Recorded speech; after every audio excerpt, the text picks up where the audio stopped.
আসসালামু আলাইকুম। আমার ইউটিউব চ্যানেলে সবাইকে ওয়েলকাম জানাচ্ছি। আজকে আমি আপনাদের তৈরি করে দেখাবো আমের মিষ্টি আচার। এই আচারটা তৈরি করা খুবই সহজ। এই আচারটা খেতে অনেকটা মোরব্বার মতো। এটার টেস্ট এতটাই মজার, যদি বাসায় একবার তৈরি করেন তাহলেই বুঝতে পারবেন। আশা করছি আজকের ভিডিওটা আপনাদের ভালো লাগবে। ভালো লাগলে লাইক, কমেন্ট, শেয়ার করে দিবেন।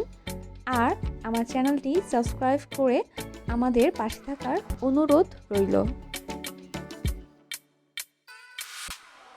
তো আমের মিষ্টি আচার বানানোর জন্য এখানে 2 কেজি কাঁচা আম ছোট ছোট টুকরা করে কেটে নিয়েছি। আরেকটা জিনিস খেয়াল রাখবেন, আমের এই টুকরাগুলোর সাথে যেন কোনো প্রকার পানি না থাকে। এখন দিয়ে দিচ্ছি 1 কেজির মতো চিনি। এখানে খেয়াল রাখতে হবে যতটুকু আম নেবেন তার অর্ধেকটা পরিমাণে চিনি দিয়ে দিতে হবে। এখন 2 থেকে 3 ঘন্টা ঠিক এভাবেই রেখে দিতে হবে। ফিরে আসছি 3 ঘন্টার পর।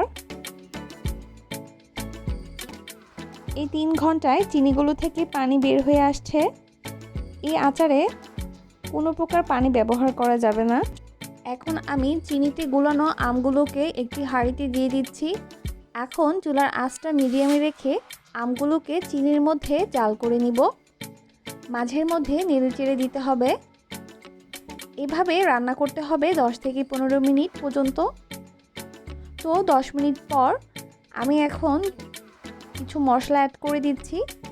দিয়ে দিচ্ছি 1 চা চামচের মতো আস্ত কালি জিরা, দিয়ে দিচ্ছি 1/2 চা চামচ 5 ফোড়ন, দিয়ে দিচ্ছি 1 চা চামচ বিট লবণ, দিয়ে দিচ্ছি 1/2 চা চামচ লাল মরিচের গুঁড়া,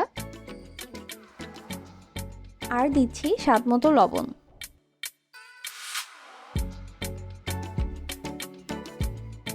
আর বীজ ফেলে নেওয়া শুকনো মরিচ ছোট ছোট করে কেটে নেওয়া। এই শুকনো মশলার উপাদানগুলো ভেজে নেওয়ার কোনো প্রয়োজন নেই। সবগুলো মশলা দিয়ে নেওয়ার পরে ভালো মতো মিক্স করে নিচ্ছি। আরও 10 থেকে 20 মিনিট রান্না করে নিতে হবে, যতক্ষণ না আমগুলো সিদ্ধ হয় এবং চিনির শিরাগুলো ঘন হয়।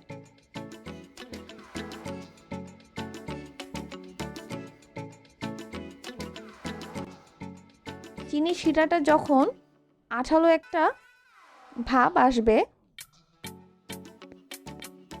তখন বুঝতে হবে আমের আচারটা তৈরি হয়ে গিয়েছে।